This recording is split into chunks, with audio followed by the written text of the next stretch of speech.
Hi everyone, I'm Nikki here. I'm the Labour Manager here at Family Fresh Farms, and welcome to episode 11. Yes, so here today we're going to start on episode 11. I made a commitment to myself at the beginning of this year that I would do 24 vlogs before the end of 2026. So I've done 10. I am still not even halfway yet, but I'm getting there. And today it's a beautiful sunny day here on the central coast of New South Wales in Australia. And I'm in glasshouse 1, which is, I've got this beautiful crop behind me, and it's about 8-9 weeks old. We're actually coming into a lot of production at the moment, which is fabulous. There'll be tons of cukes on the market for the back to school campaign, which will be starting at the end of this week as all the kids go back to school around the country. So pretty exciting. We've got a big team. They've actually just gone for morning tea, so it's nice and quiet here.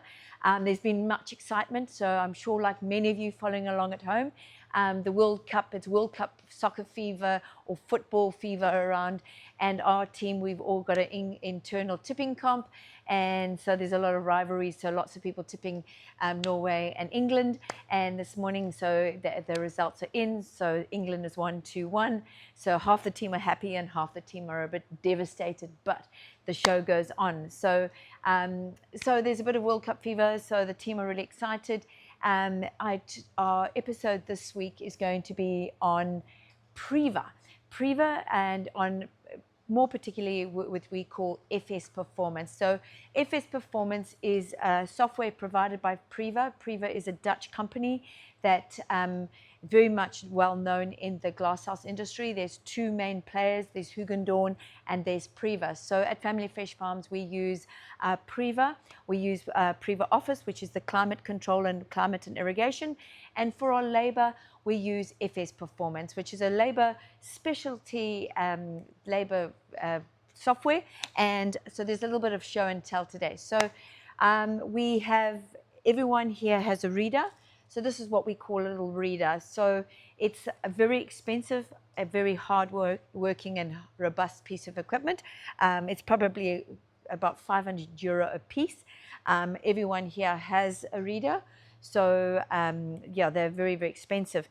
Then the whole system works on tags. It's a bit of an RFID system. So each row has a tag.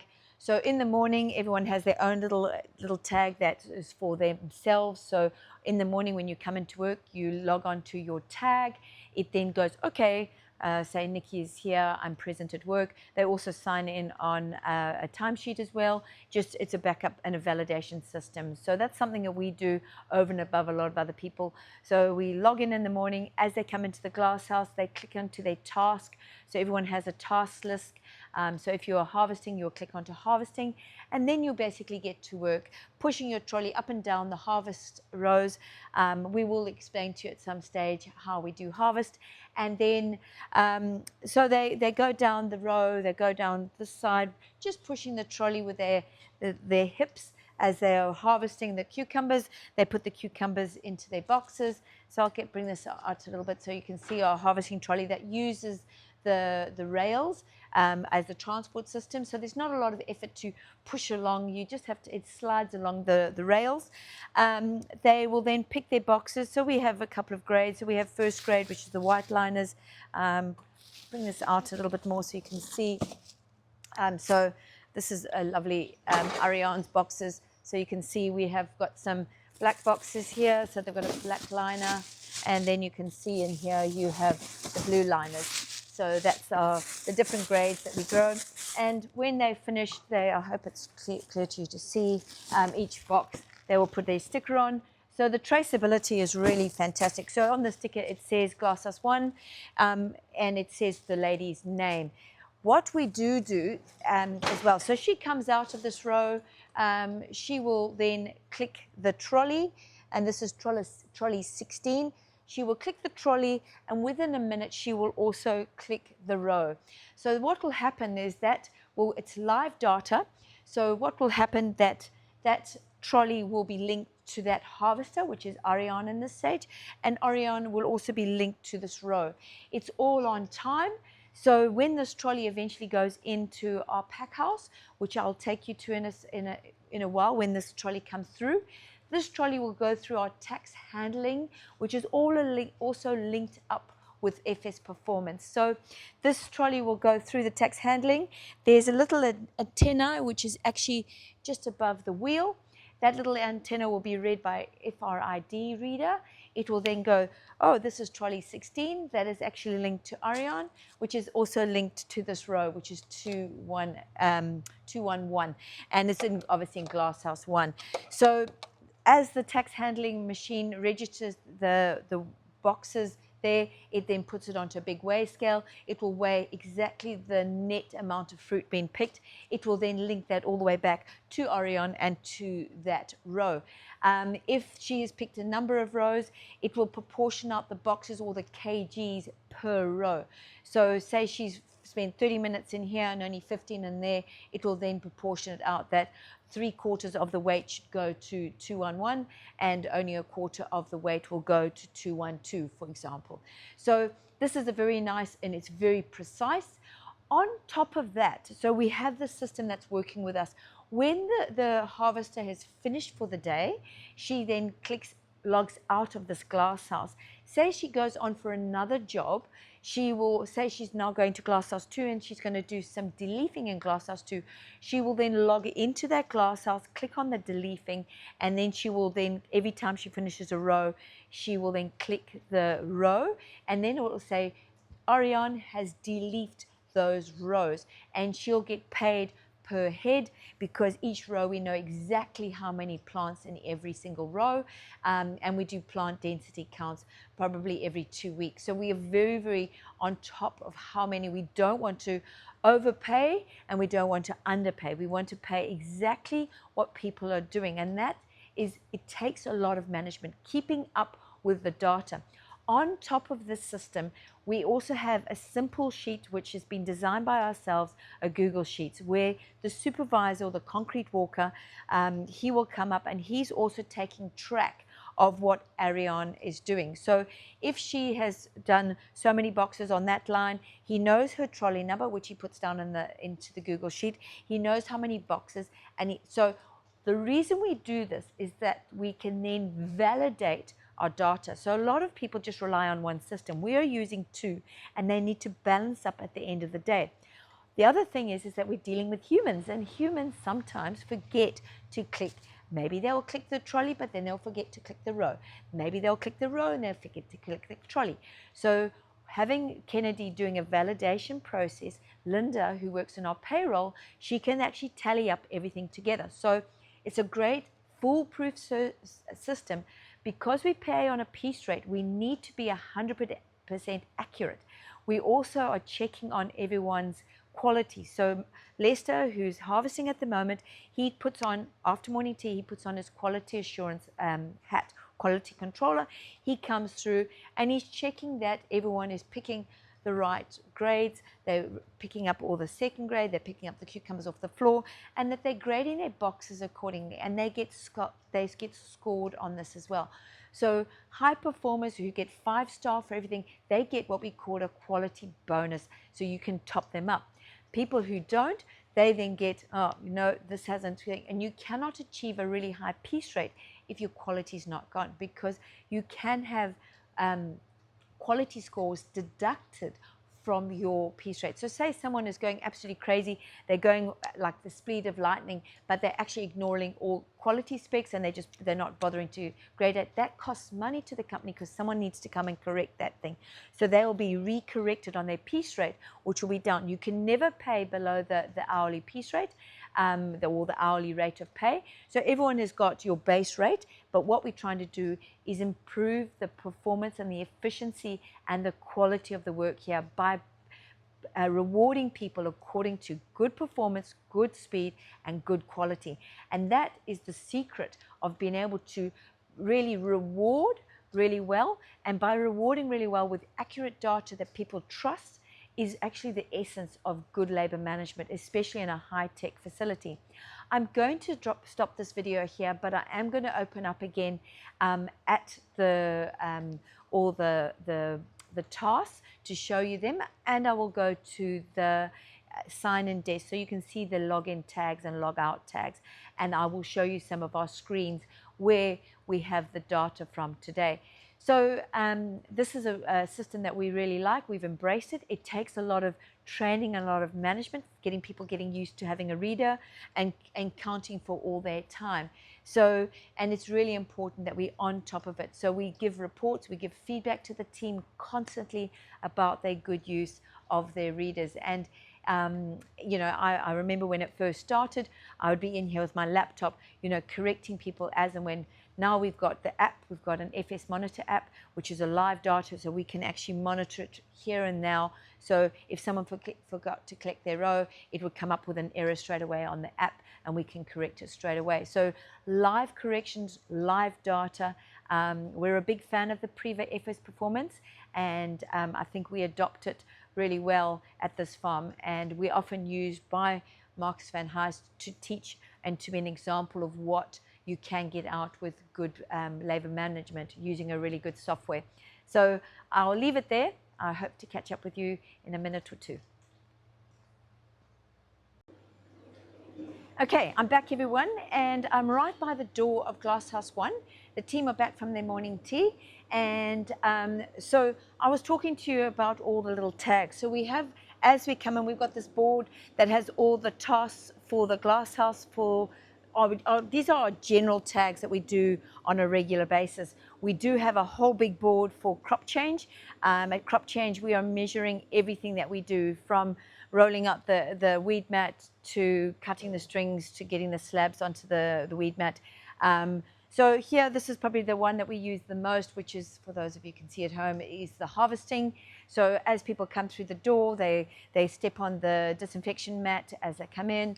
They then disinfect their hands, and then they click their reader on the harvesting. Say, for example, we've got a team in here, they're lowering. We have a couple of, we've got half lowering, got full lowering. We've also got things like full deleafing, half deleafing, shooting, spraying, and some hourly jobs as well as anything that includes maintenance, scissor lift cleaning, general and crop support, and supervisor, as well as breaks. So our normal breaks in the day are actually automatic. They're put in our morning tea break and our lunch break. But say that we actually going in the afternoon and we need to have another break in the afternoon, the team say we cannot work more than 5 hours without a break.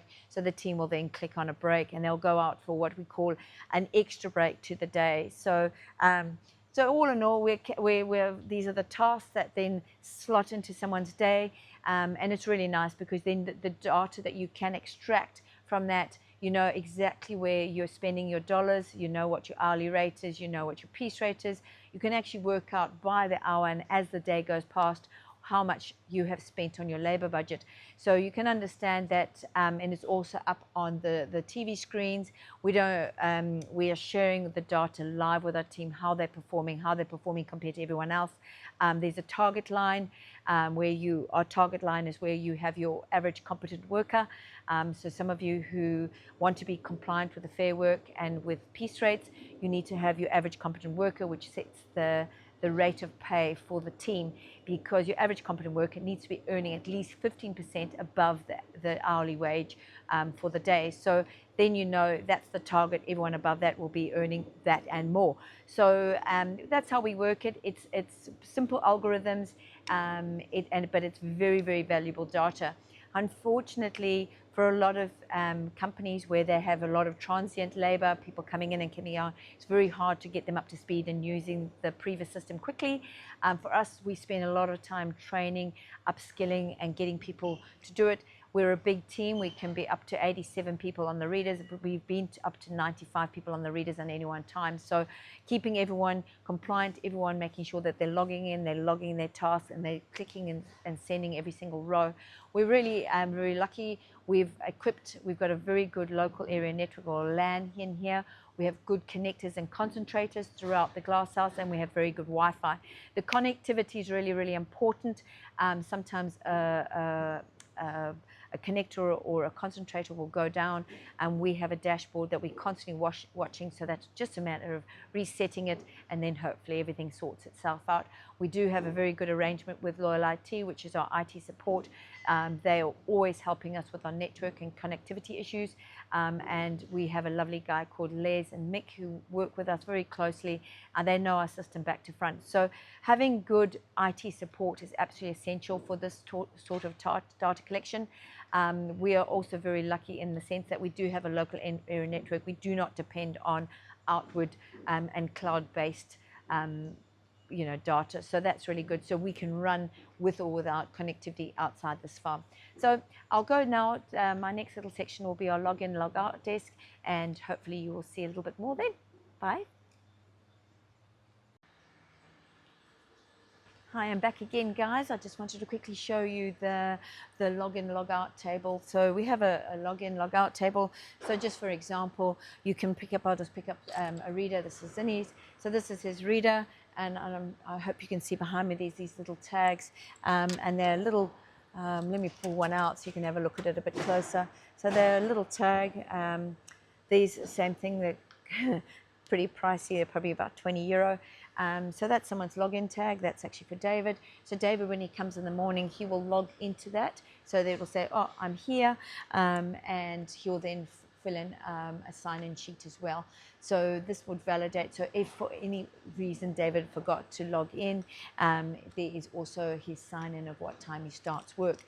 Behind me, the screens there, so we have live data that's been put up constantly, which actually rates everyone and the performance. And the quality officer hasn't been in yet. Normally you'll see the blue. The blue is actually performance, kgs per hour, and then the red is your quality scores. So you want in here to be earned, your quality scores of 5-star is like the best. So you're wanting to make sure that you are 4.5 star and above. That means that you are not getting penalized at all. Your performance is up to scratch, which is fantastic. So that's up. That's live data from today. We have the screens. That's on using a software called FS Display. It's another one of the previous suites. So we run on that as well for our screens. So the screens are there. The people have just been out for morning tea. They'll be able to see how they're going. They will be seeing how they're ranking compared to their peers. And there is a little bit of a competitive spirit. And and then we basically will then put up the data of when at the end of the day, when we've finalized everything, what the piece rates and all that are all, and what people have actually earned. So we do a lot of that so that people know exactly what their performance was for yesterday, what their hourly rate was, and so there's quite a lot of data. So they can see and they can use their phone straight away to work out how much money they got from doing that particular job. And a lot of times, remember, they're going on to other jobs as well. So the harvesting may be done first, and then they'll go on to shooting, or they'll go on to deleting, and all that data, so they can actually work out what they earned from yesterday today. And we love that. We love that the data is live. We love that the data is verified, and our doors are open. So if anyone goes, oh, that's not quite right, we can then dig into the numbers and show them where they've all come from. You've got your supervisor validating the system, and the system's validating the supervisor, and then we check it again, because you've got total harvest, and then the total harvest must actually work out to what everyone has harvested. If there's a discrepancy there, we dig down. Is there a trolley missing somewhere in the system? Or how come there's been a trolley counted twice? So that doesn't happen often, but if it does, we've got a counting system just to make sure that anywhere that there's an anomaly, it gets seen straight away. So this is we use it for everything, and it really helps on the decision making. So where I'm a very empathetic person, I really involve myself emotionally in people. This is where you actually have to be very objective, and the numbers don't lie. So if you want to make good strategic decisions for your business, you need good data, and that's what we do. We use it, and we are constantly, every week, there's a full, we call a distribution of hours report, which breaks down everything that we do here into segments, and we can then cross-check it to the same week last year. We can check it to last week, the week coming, so we then can anticipate and make adjustments. So and if there's a blowout in any segment, we will ask why.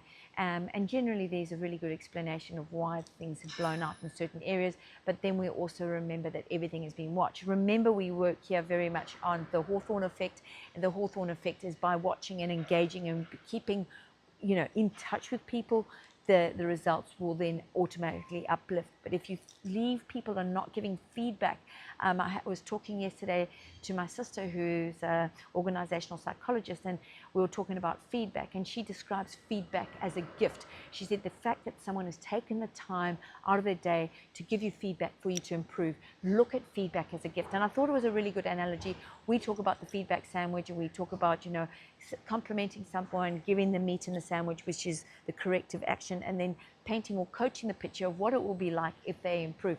But I think I'm going to adopt feedback as a gift. So I will go back into one more glass house just to go through. In fact, I might go through to the tax handling machine so you can actually see the data coming up or going through that machine. Over and out. Oh, this is Sandy just bringing the Power B onto into the tax machine. He'll put it into automatic mode in a second. He's just driving it in place because I wanted to do it now. So yeah, he's just checking that he's got. This is only programmed to do 6 at a time, so he will send that through now. So this is our little Power B, a Bogart's Power B, going into our tax handling machine. So away it goes. So this is all autonomous now. It's going in. It's because there's some hydraulics in there.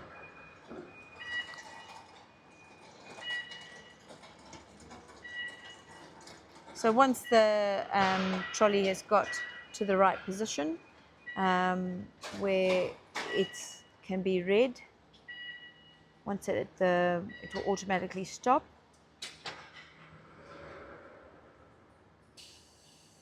The weighbridge comes down, the hydraulic will push those boxes on that have been harvested today. They will then get weighed, and that number will come straight onto the computer, which I'll show you in the next trolley. So that comes off, the hydraulic arm will go back, the weighbridge will go up, and the Power B will automatically go forward and drop off the next trolley. So you can see the next trolley going in. Once it gets on site, the RFID reader will be read, the little antenna at the bottom. Once it's in position, it will become stationary. Weighbridge goes down, arm goes across, and we come across to here. So as soon as so you can see the latest one is trolley 29. The weight of that was 119, and there's about 13 boxes on there. So this is the FS production registration or weighing software that is using the tax handling. And if you come across here, you can have a look at it from a different angle. I have to be careful because there's lots of sensors. It will stop working if I get into a dangerous position. So from here you can see it from a different perspective. The weighbridge goes down, the boxes get put onto it, it gets weighed, it will then read what trolley it was, it's pushed over, and that's starting to move along, making room.